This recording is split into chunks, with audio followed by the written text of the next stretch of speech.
Welcome to The Grant, the EU funding podcast.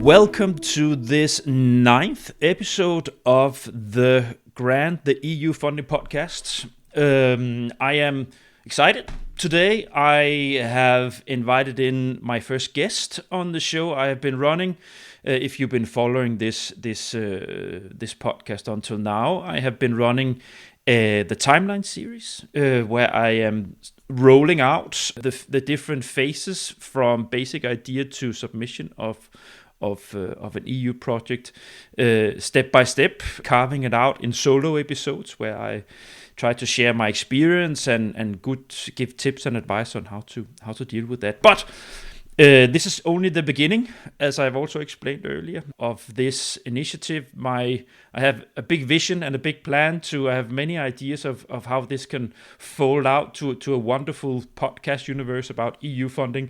And one of the key backbones of the initiative is that I am inviting now people on board the initiative as regulars, as friends of the house, so to say, and I've chosen to label that group the advisory board, the Grant advisory board, because that's a strong connotation and connection to what you need to do with EU R&D proposals. There's very, very often in the organizational setup you have an advisory board where you fill in organizations connected to the area that you are applying for funding within.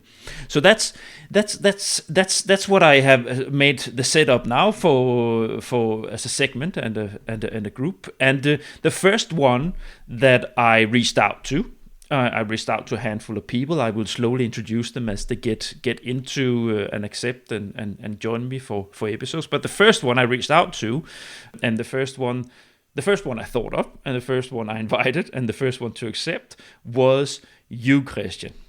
Well, thank you so much, Niels. It's really an honor and a pleasure to be here. Yeah, we'll see. The podcast initiative might crash, so we'll see. It might open up to be a big thing, or we'll see. But anyways, it's I'm just going to continue recording, and it's wonderful to have you on board. It's thank you so much for accepting.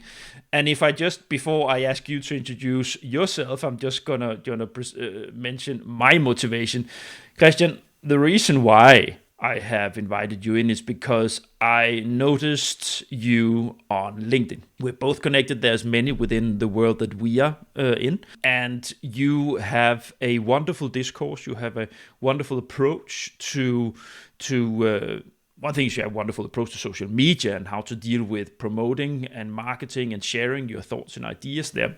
But not only that, also the actual discourse and approach that you have to EU-funded proposals, how to deal with developing ideas, how to deal with approaching it as a stakeholder and as a consultant and so on.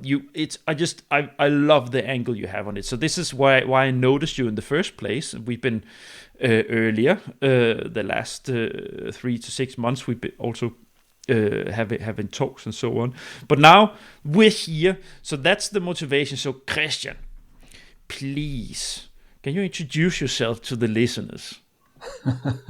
Thank you so much. Now, I'm getting all red in my face. Well, it's a podcast. Yeah. I mean, I'm really honored by how you perceive everything. It's true. I post a lot on LinkedIn. It started as a marketing strategy, really, how to put your name there in this big consulting space. But it's also, somehow embedded in me. I'm just this type of person, maybe not that typical for or in consultants' work, but I like to share our journey, how we work, what we learn, how we fail, and hopefully this helps other people as well. So, very briefly, I represent today Global Disruption.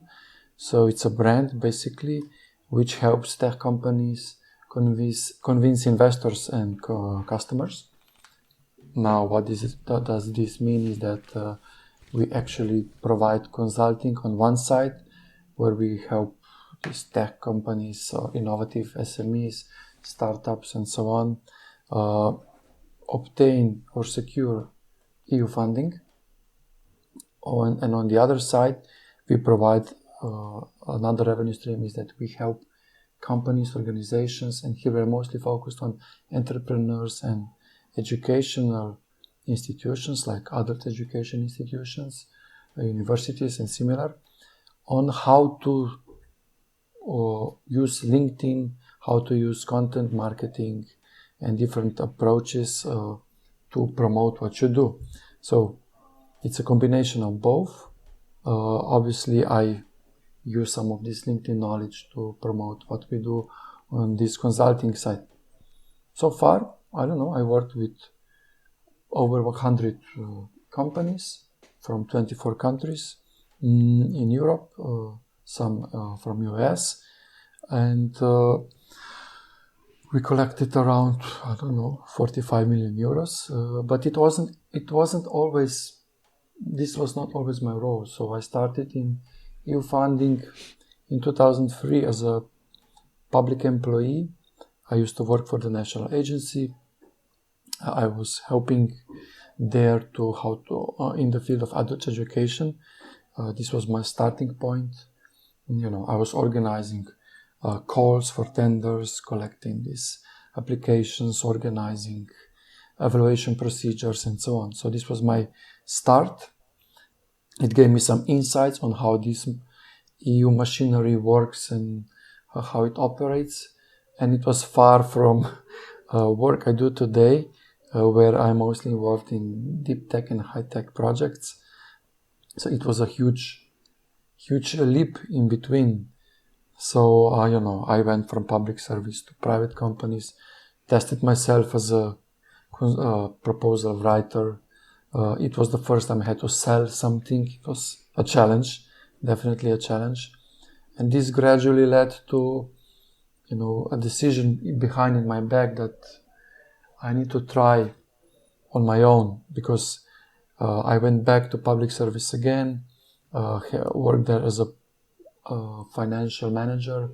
But in time, I just had to do it. I had to leave this public area. Not because I didn't like it, I just felt this need to try my luck. At the time, I would say try my luck. I had no business plan, no idea what exactly I will do and for who, which resulted in very tough first few years. But eventually, this approach, it became clear to me with who I want to work. Took plenty of trainings, wrote many projects, failed many projects, won some projects, but in time I got better and better in this. And then in 2015 decided to really focus on Brussels-based proposals and calls. And, here we are today. I'm very happy that I'm engaged in, let's say, plenty of activities, not just with startups and high-tech companies, but also as helping as a mentor in broader ecosystem, like in various technology parks, incubators, and accelerators, and so on. So I hope I made at least I gave you some idea what I do and so on. But please, if I missed something, let me know. Yeah, so first, where are you situated in the world for our dear listeners? So I'm actually located in a small city called Grosuplje. It's in Slovenia, so in the heart of Europe. And that was also a bit a challenge, because as a small country, you don't have that glamour of being, located in Italy, France, Swiss, Germany, Netherlands, Denmark, you name it, Spain, all that countries have some glamour in it. And Slovenian is in many cases, misunderstood. Often people think, oh, Slovenia, you mean Slovakia or something like that, so hard to put finger on the map. So this is where the social media helps us a lot to spread the word and put us on the map. and eventually, also this remote work, especially during the last few years, really exploded. So finally, it became doable to work with plenty of companies across Europe, at least. Yeah, and it's exactly well. Just for your knowledge, I'm a historian by education, and I specifically studied Eastern European history, and I made my master thesis was in collab. It was a comparative study of Polish and Hungarian innovation policy during communism and how it affected the ways they took after the fall of the wall. So I know a lot about.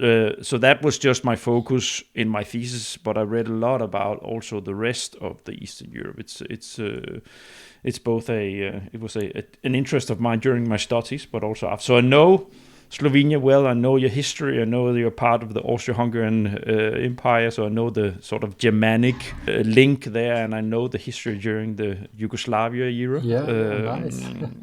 Which I think that still has an effect today. It's one of the reasons why you were one of the most effective countries after the fall of the wall and the fall of communism, where you actually managed to quite quickly, compared to the rest of the bloc, to move on into something else, different reality. So yeah, let's hope it will remain this way.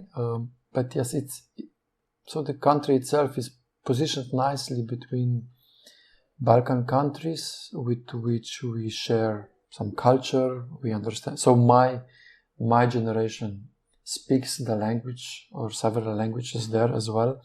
So it's easy for me to go south of Slovenia and transfer the knowledge I gathered for all these years in let's say in this quite harsh competition on north and west, where of course you're facing some bigger companies or much bigger companies and some really, really bright minds. So always something to learn.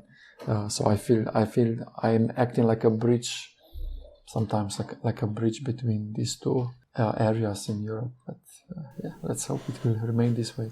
Yeah. Now, Kristjan, that was a small digression from what we will talk about.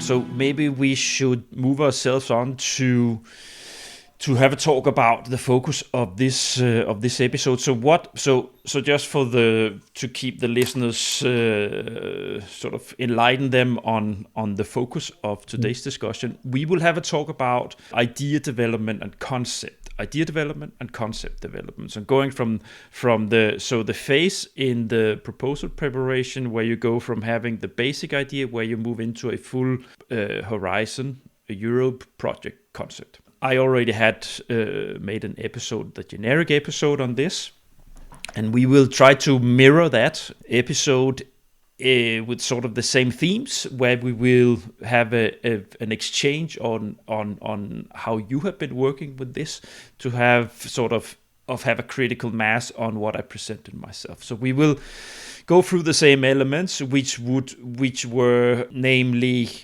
so the overall view on how to make a good concept. Then we will have a talk about what you need to be aware of before you start the process.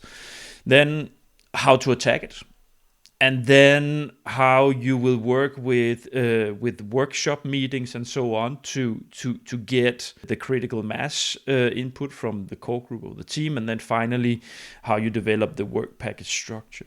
So that's sort of the agenda of the episode. So if we just go right at the overall thing. So in your opinion, Kristjan, to make a good concept, so the overall your overall thoughts on what you need to do. So in my episode I said it's a matter of covering the call text, you have a clear concept, clever angles, and then process and teamwork elements. So what are your thoughts on that? Yeah, well, you summarized it, or how you say it, you carved it really nicely, so to the point.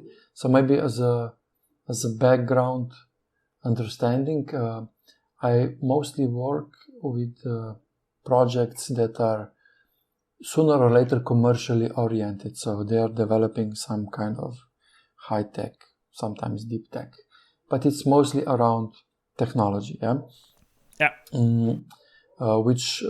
So this means that we target more or less some specific EU calls like Eureka, Eurostars, EIC Accelerator, or at national level similar calls. And the reason I do it is because I found myself being best at these calls because I somehow managed to translate the business language which companies use in their everyday life into this proposal language. So in the past I used to work all kind of projects, really, from educational, sport, culture, you just name it, and very different instruments, from IPA to, I don't know. So we're still engaged in Erasmus Plus, but it's just the language and expressions are different. And in the time I learned that I'm best in helping companies in translating their business language into proposal language.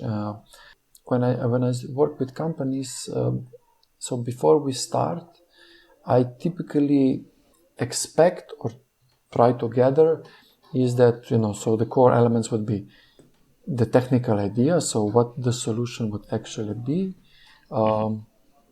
then some supporting market research or some market understanding, ideally beyond just local or national area. It really helps if company understands already in our initial talks where they are in terms of need or problems they are addressing on a bit larger scale, not just local scale. So this is a very good point, because we also talked in the pre-talk before the episode. So when you make generic episodes like I do here, there's a lot to cover. It's Horizon. I tried to narrow it into Horizon Pillar 2. But of course, you have similarities between the EIC Accelerator, and for people who do not know, the EIC Accelerator is a specific program for SMEs, and smaller SME projects. So the core elements of what you need to bring into a proposal, that's the same, even though you have a weight on the leg. Is a little different when it comes to exactly this, the market and the market and business model description that you need to have there, and that's exactly, it's damn important in the overall phase if you're dealing with market close or industrial close concepts, project ideas. If you're within that corner, to have this in mind and to work it proper through, even yourself or with people like Kristjan and myself. Yeah, so what I wanted to say, so like I said, since these are more or less commercially oriented projects, yes, or they could become projects, we don't know when we start talking. Sometimes we just don't know.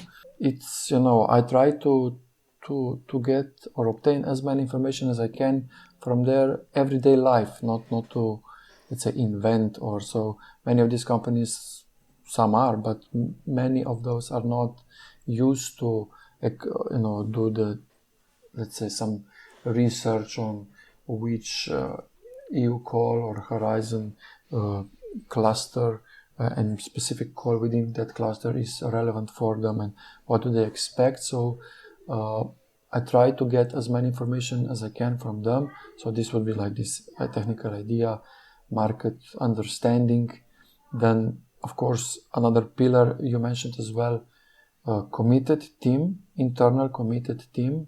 It can be one person or two people, but I need someone to speak with. Finally, they of course need some relevant call, because I learned as well that if we are focused already from the start what we want to target, we can take better decisions and how to really direct the very first draft concept, which in our case would these initial talks would usually result in let's say 5 slides deck.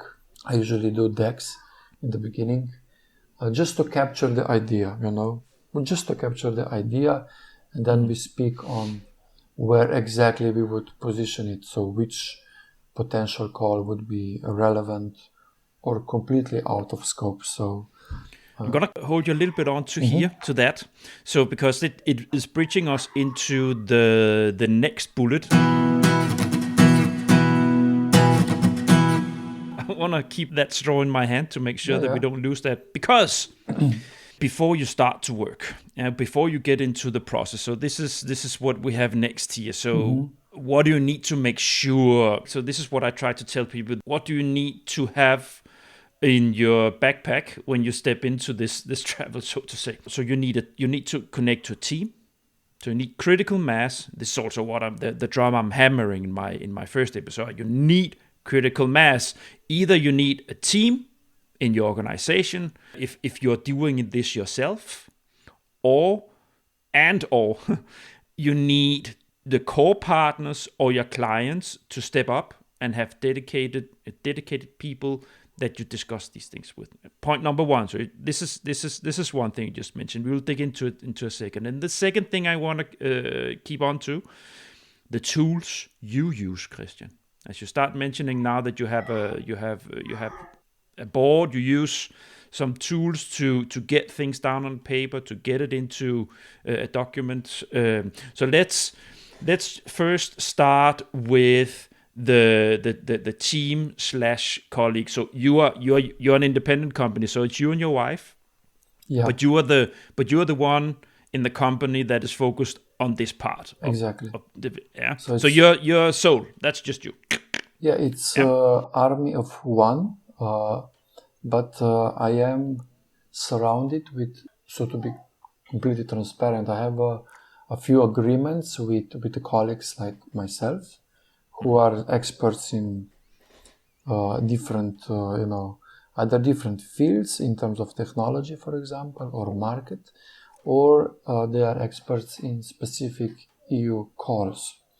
So because I learned in time that, to me, most of the calls look similar, but you know quite well that the devil is in the details. So and I'm not expert for all of them, far from it. I'm specialized in few because it brings better results for me and clients as well. No, vice versa for clients, and as a consequence for me as well. So their glory becomes mine as well. And their failure is, of course, on my back as well. So yes, but typically it is me who does the first contact and discuss the idea and where it should go. And these initial talks, I really expect that the senior or management team is engaged, because in years of doing it, I learned that if there is no commitment from the top, it will be a suffer. Really, it's going to be a painful journey, because nobody knows the company and where it wants to go, and for example, technology or the idea better than the people who work in it. So it also helps if you get support from the top, that they can activate people who are typically super busy and actually often quite annoyed if they get more work on the desk. So I get it. It makes sense. In many cases, this only seems like more work to do for nothing, for no instant, let's say, some benefit, and such a support really helps. So I typically I actually do work with companies where I have a support from someone who is expert in the technology we are discussing, someone who understands the market or the users or the problem we are addressing, and typically someone who is a senior manager or CEO. I prefer that mostly, because that person provides an insight on they connect all the pieces together, how they fit in the overall story of the company. So yeah, and they themselves are motivated. yes, they are motivated. But I actually want us to just to comment on that, because it's, working with clients. So both you and me work with clients. So we both know the issue of clients that have not understood properly what they're stepping into. I'm very sure you have experienced that, because I experience it all the time in the world that I'm in. So the clients that wants to do something, they hire you as a consultant, and then they are not ready to throw in from their part the resources needed, to the dedicated resources to collaborate properly with guys like you and me to be able to do the job. And then they expect the job to be done strong, but colleagues from the client's organization, they are too busy with other stuff, other things, and you end up, and it's not so much a problem in the beginning, but if you don't catch the danger signs as a support, external support, you end up very often being in a very uncomfortable and stressful situation when it gets crunching time towards submission of the document, because you simply don't receive the feedback that you need to be able to make a strong document on technical details that you can never know anything about. I think both of us would send the message from this from this podcast that any one of you that hire consultants, please dedicate have a dedicated resource to work with us, because the output we can make, it's no better than the input that you give us. So if the input is crappy, then we can make up the corpse, but the evaluators, they can scratch off the makeup and say, oh, wait a minute, this is not good. Yeah. So I fully agree with this. But it's not just the consultants who suffer in these situations. I must say that I have less and less of these experiences in the last 2-3 years regarding this.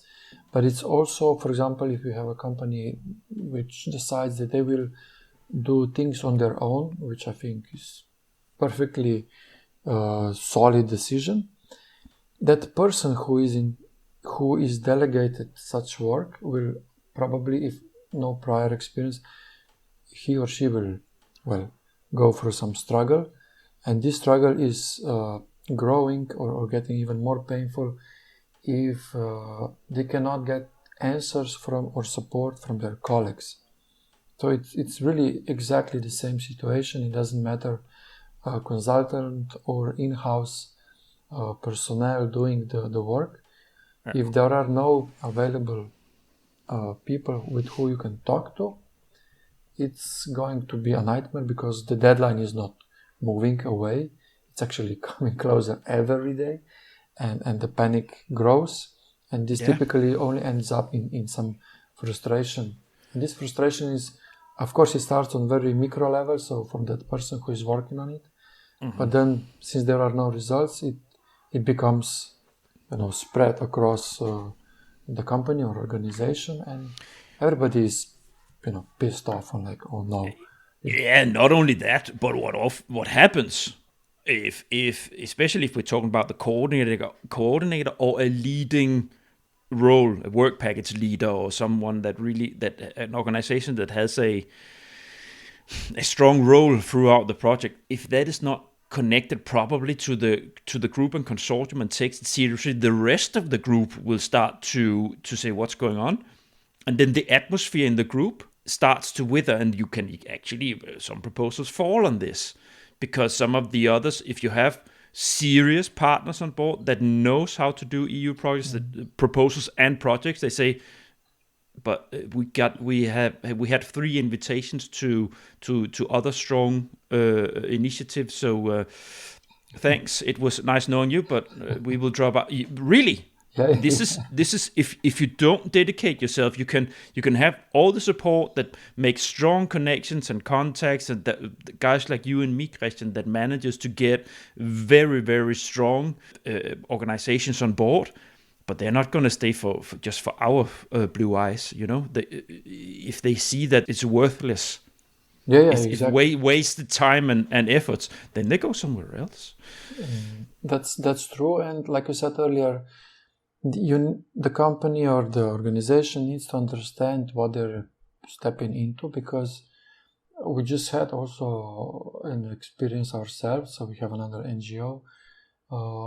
We joined the project. Actually, we were invited in this case and helped to create this proposal, which was approved at the end. And, at the time when the contract was signed, one of the partners realized that it's gonna really demand a lot of attention and dedication on their side. So, and they came to the conclusion that actually they don't have this available time to commit their people on it, and they left the consortium, which put everyone else in danger. Like how can we solve this situation? It's really nasty situation. We solved it luckily, but I also went through situations where we lost the grant for that. No.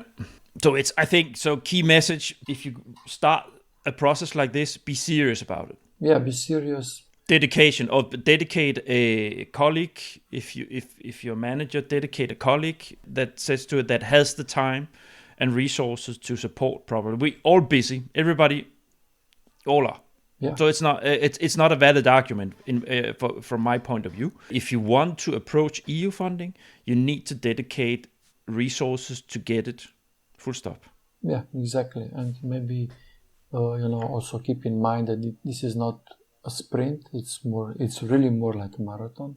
It doesn't have to be, but it's not something that happens overnight, especially with big complex ideas engaging that require more people or more organizations involved. It takes time. This is why I always support thinking that so this is a project. It is going to be developed. So think also how you can use it in real life. So can you use the materials to improve your marketing, your presentations, your website? Can you make a white paper on it? Can you go to a conference? Just to push the idea when it's possible, of course, also in real life, beyond the project, because there is value and you can monetize on it in many ways. Correct. What I wanted to also hold on to, tools. What I use as a tool, what I explained in the previous episodes, I use a PowerPoint slide where I build boxes like this together with either my colleague that I work together with. I build it up in the beginning, and then I, together with the client or the core partners, I sit with it online, and we sit and massage the structure of the project with these boxes that it will eventually come into a structure. So that's how I work.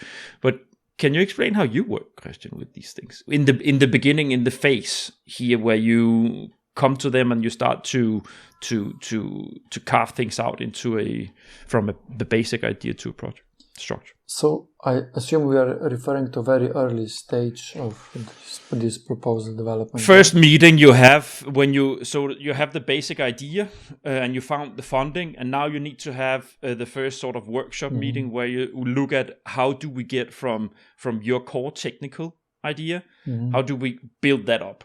In terms of technical tools, you will be probably disappointed because it's really nothing fancy. It's just Office tools and Google Drive or OneDrive. I had this ambition or dreams that we could use like a voice recording and then the transcription, AI-driven transcriptions. Because why? because you know yourself, people can talk about ideas, or we can talk about ideas all day long, but when it's time to put these things on paper or type it down in our Word document, it gets tricky. So we some of us freeze. You know, it's just hard to put those words on that paper. So I learned in process that pushing in addition some technical tools which I could use, but the people who were on the other side of this conversation couldn't, would just made everything really complex. Keep it simple. Huh? Keep it simple is probably the best thing possible. So with, you know, like you and I now, we use like Google Meet, okay, for communication Slack, but to craft the idea, we really stick to Word, Excel, and PowerPoint. It really depends on the person on the other side, just to outline the idea and break it down very fast. So, you know, I'm a big fan of the approach in marketing. It's called pixelization, and what it means is that at first you try to put together a big picture as fast as you can, accepting the fact that it's not going to be perfect. So imagine like that you would print a picture of Mona Lisa, which would be very, you know, poor looking, like low pixel quality, just squares and so on. And then you work on the big picture in iterations. So it's getting better and better, sharper and sharper, more clear and clear. And this is the same approach I use in carving out the idea. So we just try to not complicate our thinking process with technical tools. Just I ask, okay, guys, so what are you familiar with? Something pops out, and we just, like you mentioned already, we try to design a few boxes to break down the idea with main headlines, and in iterations we fill that up. You know, it's really it's not a rocket science, at least on my side. No, exactly, because what it actually is, it's sort of different variations of mind mapping. Because that's what you need. That's what you need. So you need a place where you are just a tool as functional as possible, where you can throw down on the table virtual post-its, whatever, where you can say, so when you want to solve this technical issue, this idea you have, what are the different overall elements that it consists of to be able to do that? And what are the subcategories? What within that box? Which are the actual activities to crack that in that part? What's bridging to the next part, and so on and so forth. And then in this way, you slowly start to get the picture of the core idea and how that's supposed to be solved. I guess it's the same way you do it, no? Yeah. It is. Well, it typically happens that, you know, I usually speak with one person, one, sometimes two. And, you know, in this iteration, something pops out, and then we try to engage more people. Typically, usually this first crowd is from in-house. I do support engaging partners as soon as possible, but here we sometimes stumble on an obstacle, and that is trust or secrecy. So what it means is that at least companies in this, but I don't think it's limited to companies, it's really everywhere. I saw it everywhere in associations or, you know, universities. There is this idea of someone stealing this fear of someone will steal our idea. So the basic concept is typically developed in-house, but then sharing, that's always an issue. In a way, how much should we tell? And I saw really different approaches, from being completely transparent of sharing the concept, which is later on developed, or sending just a part of it, or sharing really just nothing except the invitation, to join the consortium. So this is also an interesting topic. With no recipe. I guess this is related to the next step when you have to describe it, when you get people on board. Of course I have run into this as well, because what I find is it's sometimes attached to specific sectors. Because it depends a little bit on how the market within a specific sector is, how the competition profile is, so the competition profile of that specific market. So you have some areas where the competition is very fierce, where everybody's watching each other, and then you have other areas, business areas, where there's less, where there's a lot of different players, so there's less tendency to be afraid of sharing things with partners to get on board.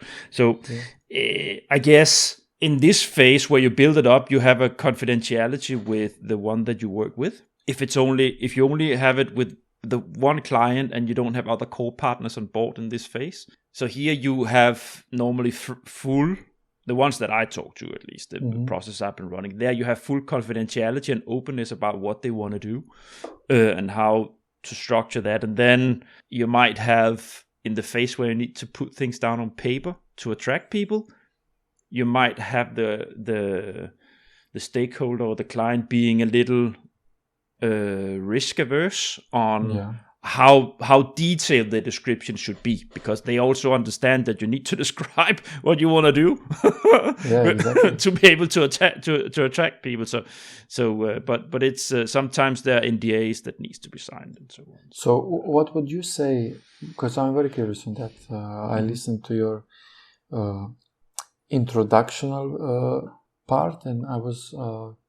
You challenged my thinking that it's very important to engage one or two core partners quite early in the process.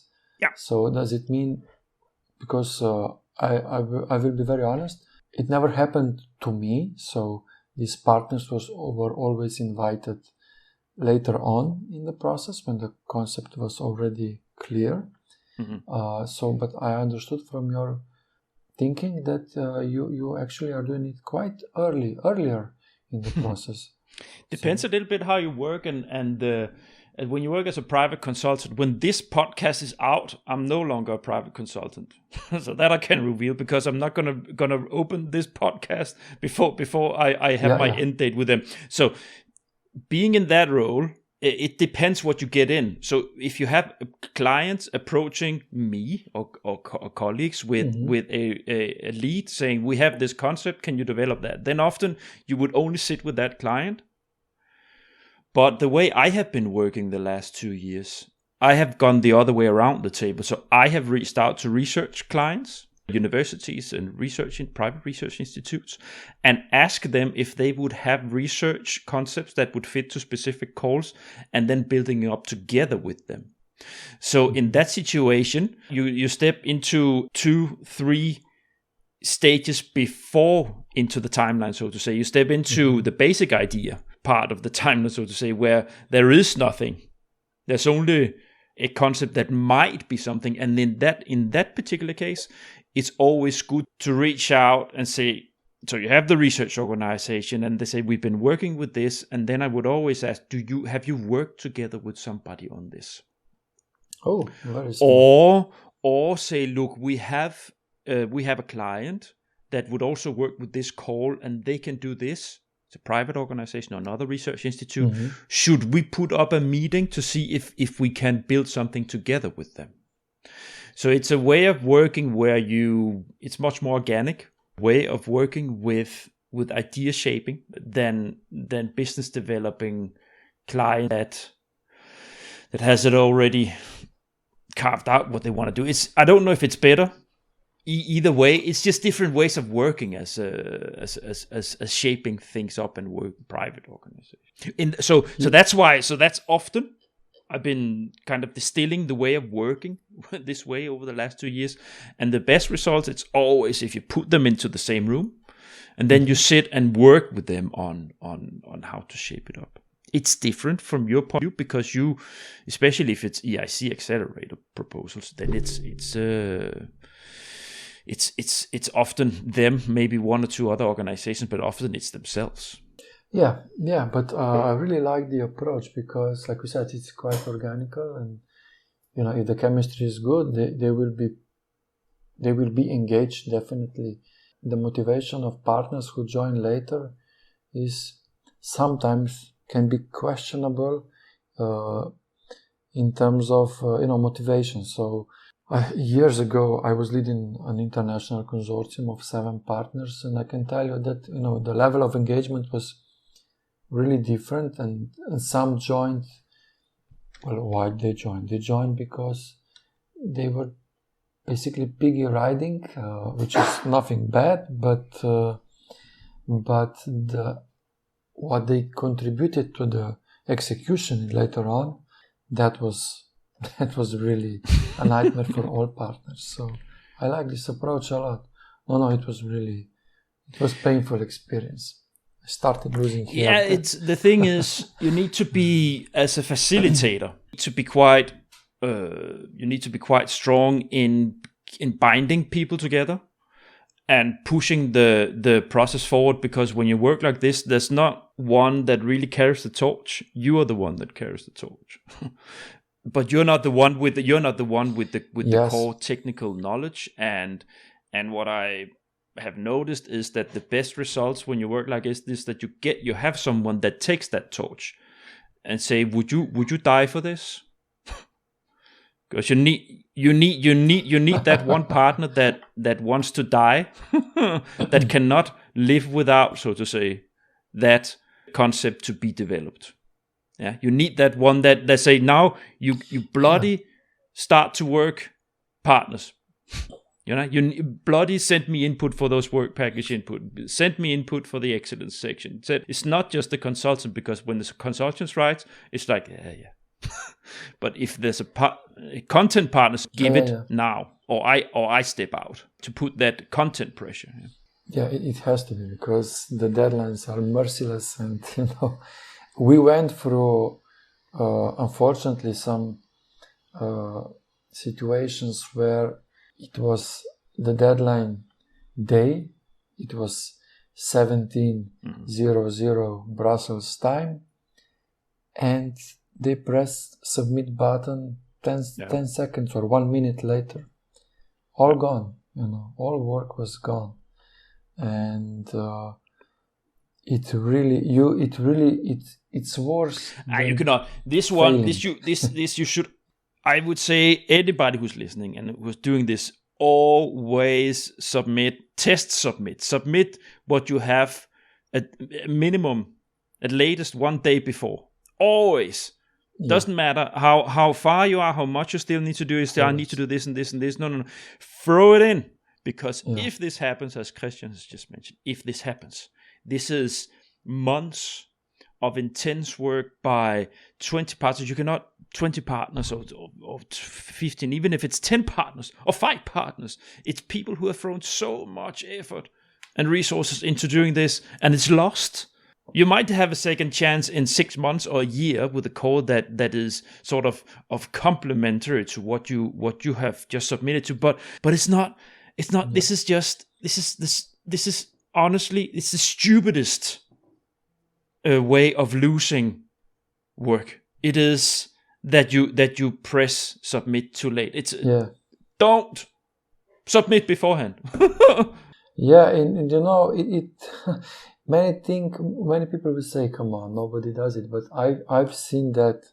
I experienced that personally several times. Not many times, but since 2003, at least 4 or 5 times, and I'm telling you, the feelings were crushing. Really, failing or not in being selected was never that painful, and it was painful, to be very clear, but never that painful as not submitting on time, because, like you said, sometimes in most cases it was tiny stupid thing, like this graphics, or is not we just need some modification or just a bit fine tuning of the text. But nothing was preloaded already, and how the platform starts to move at the end, everything goes super slow. And it doesn't happen a lot in big companies like the one I used to work for, but it happens. I had a colleague actually in the department that I was in the life program. So that's a different, but also it's supporting pilot and demonstration projects primarily within environmental, climate, and energy, mainly technology-related projects. Something crashed or something like this, but and he failed. And it was a lot of money. But actually, he managed to write them the commission, DG Environment, and they could see in the log that he had submitted, that he had pressed the button before the deadline. So they actually included the proposal in the batch. But it's very rare that you're so lucky. Yeah, because they are merciless. They're merciless, and they should be, because there's a deadline. There's a deadline. The deadline is not a surprise. It's there for months. So No, let me see here. We should maybe try, because that it's a nice talk. This is what I told you, Kristjan, before we started. It's probably going to be around an hour, but now we're reaching the hour. But let's try to move on. I will try to keep my nose in the track here, so it's not going to be 2 hours of podcast here. Let's try to move on to the way you work with your workshop. Exchange meetings, but actually we have covered it. No, we have you've been sharing how you work with your clients, that you prefer with top level. So maybe we let me see here. We also discussed how to attack it, core layer, and then the horizontal. We didn't discuss the horizontal layers, but that gives itself more layers there, because the technical layers, that's the most difficult ones to shape up, and the structure with how the flow is, because the horizontal, the communication, dissemination, exploitation, project management, LCA, stuff like this. I don't think there's much to talk about. Do you have any points on it? No, actually, for me, I was actually surprised with that you paid that much attention to this horizontal. Not because in such an early stage, because I will be very honest, when we outlined the work package structure, at least the initial one.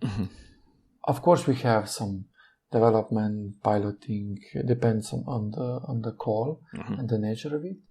We know there is project management and quality assurance, something on IP. And of course, communication, dissemination, but it's just a box there. At least in these beginnings, it's just a box there. We know we need to. I know. Usually, it is me who knows that this must be addressed sooner or later, but it usually happens later in a process, not that early. So the reason why I work like this is because actually throughout all of my career, one of the other persons that I will hopefully manage to attach to the grant advisory board, I remember when I worked with her for the Danish government back in 2000 as an NCP back in 2008 to 10.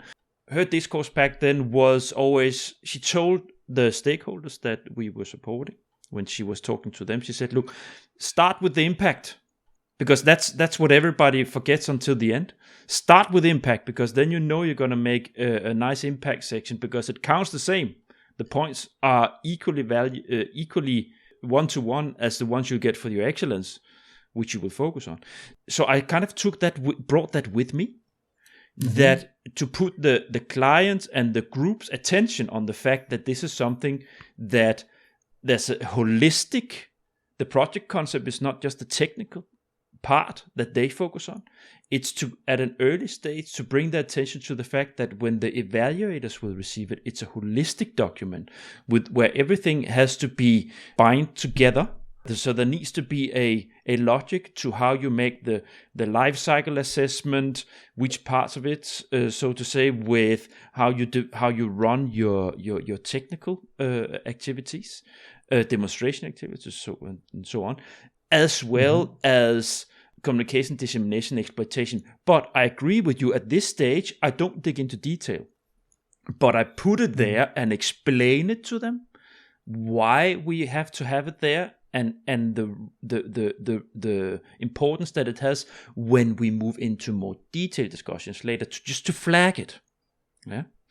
So for them to be aware of the fact that it's a holistic and whole picture that we have to present, and not just their main interest. Okay, that's very good point. So like I said, with me being more focused on these commercial oriented projects, it's quite obvious that the company's interest is really shining. It's really driving everything, but we never start with that. So before we write a project concept, as I already told you in the past, I've designed a simple process. I call it EU funding blueprint. But regardless the name, the first step we do is we try to outline the big picture. I call this rapid story prototyping, and it's a set of questions where I ask different questions related to potential users, their problems, how it reflects in the industry level, how this is reflected then on societal level and environment. Then just one question is focused on the innovation at this stage. It's actually a question is really simple. What needs to happen in order to change this? And it's the only place that let's say the client can say, okay, we have this and this in our minds, but it's like one paragraph, and then we elaborate on what will change. So for the user, customer, industry, societal impact, environment, we elaborate that upfront in a very simple language. We don't do anything fancy. We just discuss with so more of us and unify our view on the big picture, and only then we move to this technical part. So what is the solution really, and create this 2 to 5 slides PowerPoint, and only then we move to project concept, because whatever we write later on, we always refer back to, did we really manage to verbalize what will happen in the industry, for example, or for the client, like we said at the beginning. Because in the beginning we use this more like business language and so on, which they understand very well, and later on when we go into this project language, this understanding is a bit lost. So my role here is to act as a translator between two worlds, and whatever we write in the project concept, we always go back. So if we do all these activities, can we reasonably expect changes, for example, or are we really addressing the problems? And it's an iteration until it's a really solid concept. I don't know how to say it really, but what I carve out for people when it comes to this is that it's a process. It's a process. It's a continued process until you submit. Basically, because what happens with the concept is that each time you bring a partner on board, especially the technical ones, there will be adjustments. There will be a dialogue. There will be critical mass that will be massaged into the structure that has been the first draft, second, third, and so on. So, and you have to go back all the time. And this is also, well, it's not part of what we need to talk about here, but this is when you move into the proposal developing part. So where you start to have work package group meetings and so on, that you and parallel to that, you keep having partners on board that will alter sometimes some elements and so on. And you might sometimes, you probably also tried this yourself, that you might have some take some elements out of the concept. Yeah, exactly. Because it's Absolutely. too difficult, or you're not able to find the partner you need to cover that element. Yeah, this is that's of course another journey, finding it, but realizing, and this is why I think concept state is so important. Realizing, what you will do and who can do it or wants to do it, or you would like to do it. It's very important to understand, because many ideas are based on. So the idea is great, and the core institutions say, okay, we have this and that partner in our network, let's take them on board, but they are not a good fit for job to be done. And at least this is my experience. So idea, yes, it's important, absolutely, but strong partnership is what really reinforces the idea and significantly impacts the chances to and succeed. Kristjan, I want to ask you about, because the role that you have and the role that I very often have is to make sure that, so you have all these discussions start with the project, the core concept, to building up and so on and so forth, but then to the role of making sure that the core requirements are met. Yeah, so the complexity that you will have, because there's never a one-to-one. There's always this is exactly what we want to do, but there's also this element that the commission wants, and this are small corners where you have to read things with. Sometimes they have a little. There's a footnote and a report where you need to go and check. What's that? Some sort of policy document, or where you need to. Wait a minute. So you have an idea, but you need to make sure to cover. To curve the ball when you throw it so it fits, and that I find actually to be sometimes that's the complex side of being a facilitator and a consultant, to have to keep the enthusiasm with the client. Yeah, to keep the enthusiasm, because they are enthusiastic. It's a burning platform for what they want to do. That's why they want to do it. It's something that can make or break their business, probably. But then you come with a cold blanket sometimes, a wet blanket. Say, wait a minute, you also need to add this because the commission wants it, and then the clients look and say, what? But we don't want that. That's destroying what we want. That's not at all what we want to do. So, but if you want the money from this one, then you can try to screen for another funding opportunity. But if that's it, then you have to, in the group, especially the core client with the core idea, you need that role. It can be sometimes it's a place where you get a lot of slappings, Yes, exactly. So I just had a conversation yesterday with so it's a company, but they said that they just don't understand why they cannot win. Yeah. Grant, any grant. So we had a short discussion. They presented the idea, and we went through the call, and it was exactly like you mentioned. So there were some messages in the call text, which they didn't pay attention to. Why? Because it's selective how reading. We read documents. That's probably not important. Yeah. we read, or we like some stuff and we are all in it, and we don't like some stuff and we say, it doesn't matter. We will highlight what we have, and it will be enough to cover for that part as well. But it doesn't work that way. So I was trying to explain to them, and they really were listening, that, like you said, there is a footnote with some policy or report or whatever, that they need to refer to it as well, and until they will not do it, they will just not see the money, because this is how this machinery works, and of course this opens new dilemmas. But like you said, we don't want to. Well, then you have a problem. So either accept it and do something about it, or you need to find another opportunity. Yeah, and I think now we're bridging into where I moving towards the wrapping up this first talk about Chris. The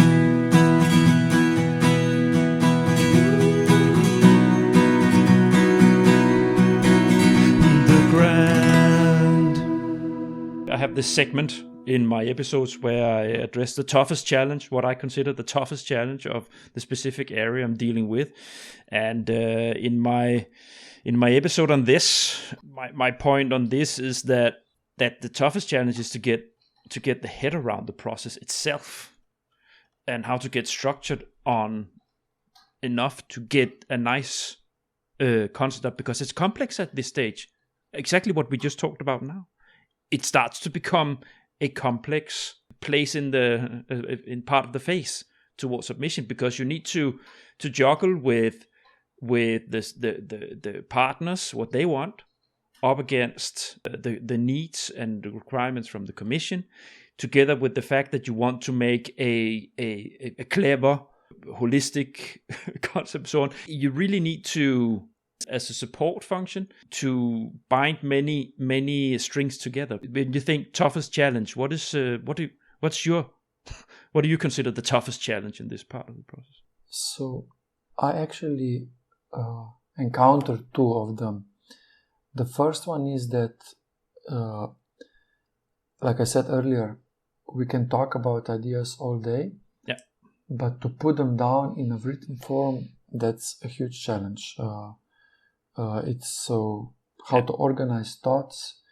It's just scaring many people, and they are hesitating to do it. However, in many cases, this is done nicely. Nicely meaning it doesn't have to be perfect, but there is something written down.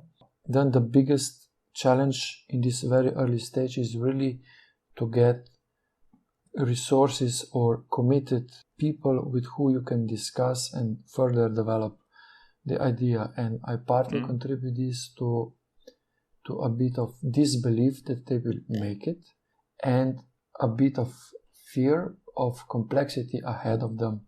Both of these factors contributing that initial movements can be a bit slower than wanted. So I think it's a big responsibility for the person who is leading the proposal writing to, like you said, not just encourage, but to keep this team or early partnership, engaged and motivated and enthusiastic that they can do it.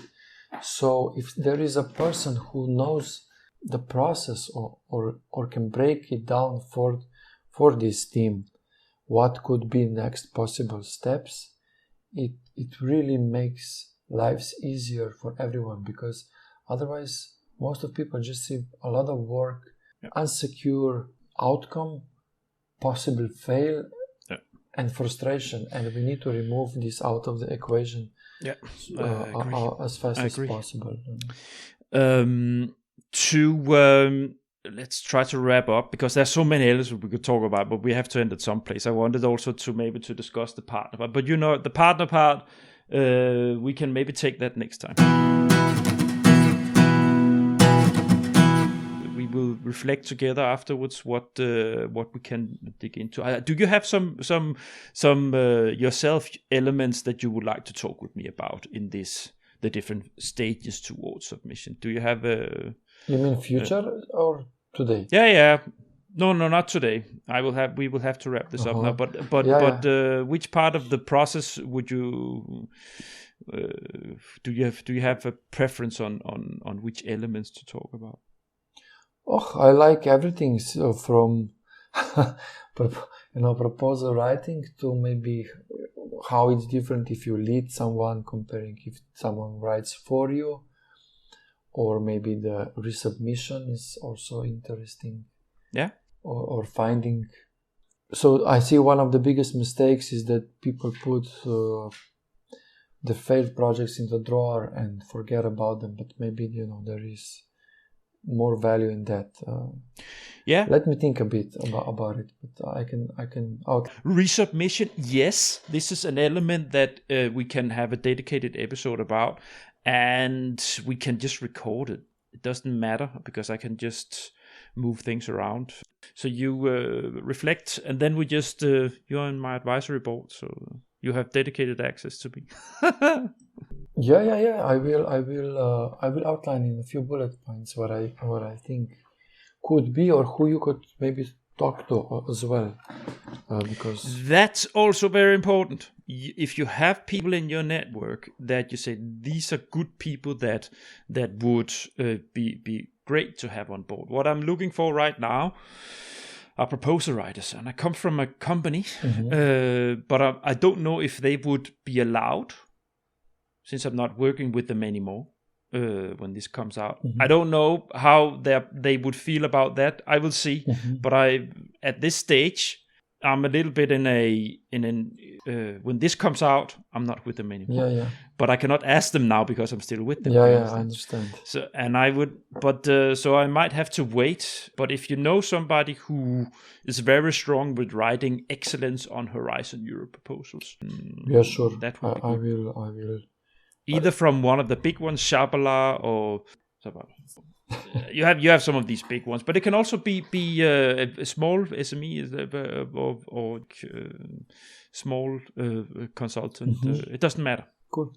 I just need someone who knows how to write excellence sections, for instance.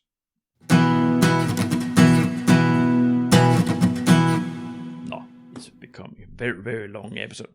Kristjan, I have decided that when I have these advisory board episodes, I will always end on a light note. So I will have a segment. I will try to have. I have just started it down on a piece of paper here that I will have a segment called Your Biggest Success. So when did you have? So the nicest story you have from building something that ended up with coming home. So do you have a nice story? So are you referring to a successful project, or can be okay, but it's not necessary, yes? If you don't have something now, we can take it next time. So I can provide you with two, I would say.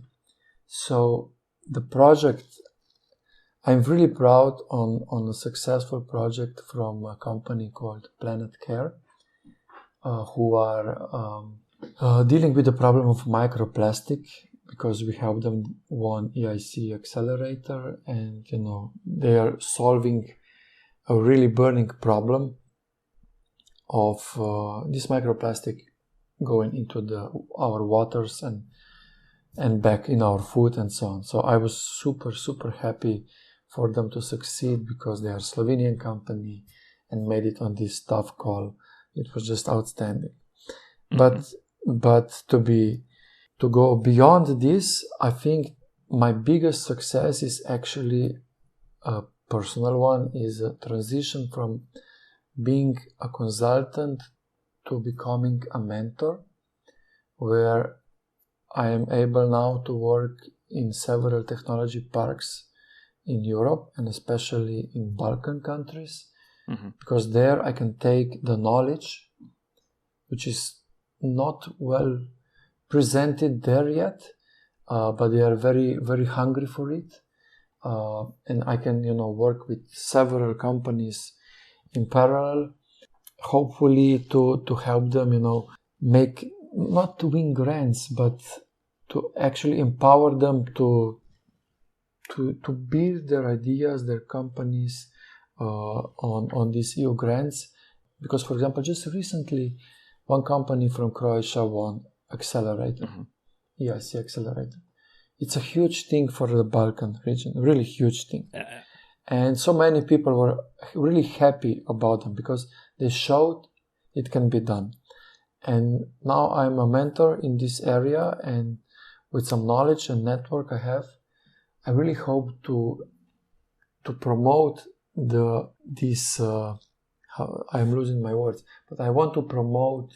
I want to promote the bright side, the future that they can do it as well. So they're not just Balkan countries. Because so let me rethink a bit this part. I want to rethink it and come back to it with more clear thoughts, if possible. Yeah, good. No, but it's and congratulations to hear it. Because being a startup, a little company, really it's nice to see that you develop as a company, and when it's your own little child, that it starts to grow up, so to say. Well, I was never consultant, yes, but I always, like you, I think you have it in you as well. I gave more than typical consultant would, and you said earlier last time as well that you are like a public servant. Yeah. I give away more than typical consultant for free, honestly. So it's on my expense. And we had several discussions in-house, when we said we will not do it anymore, we will just not do it anymore because it's hurting our business, But we still do it. We both are. We still are doing it. And this transition from consultant to mentor somehow fits better. I don't have to stop doing what I like to do, and it's in me. And I still get paid for my work, and hopefully, our clients are still successful, even if our work is a bit different. Because to be very honest, most of my successful proposals were led by me, not written by me. No. So you're facilitating. I learned I'm better in this. I'm too slow in coaching. Writing, Coaching, mentoring, yeah. Yeah, it's the same role as me. The writing part, it's I can write, but I'm too slow. I like writing, but I like to write, for example, short content pieces. Yes, that's perfect. But the whole proposal is it's hanging above me like a dead weight, really. So I agree. No. On that note,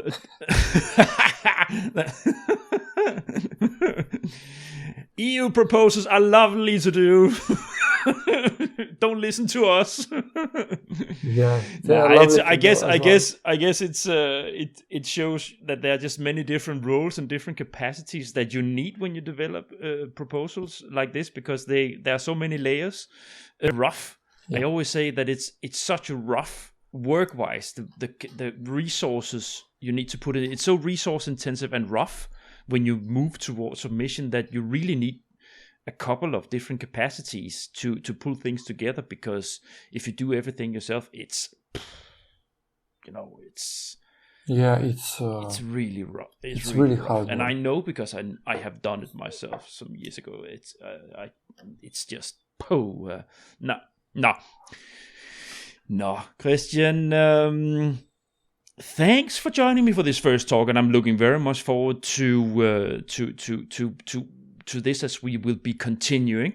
We will just connect bilaterally as we move on what we will do next, when you will be on next time, sure. and topic and so on. Reflect on that. And then, so dear listeners, this was longer than I thought. It's less good when you have good, strong content with nice people around in podcast episodes. Then it just drags out because there's so many things to dig into. I really hope you enjoyed this. Thank you for the ones who listened to the end. Hope you will like to follow this initiative onwards as we dig into how you develop EU R&D proposals toward the Commission. Thanks for listening to the end, and bye. Thank you for inviting me, and take care. Thanks, Kristjan. Bye again. The Grant. You have been listening to The Grant, the EU funding podcast.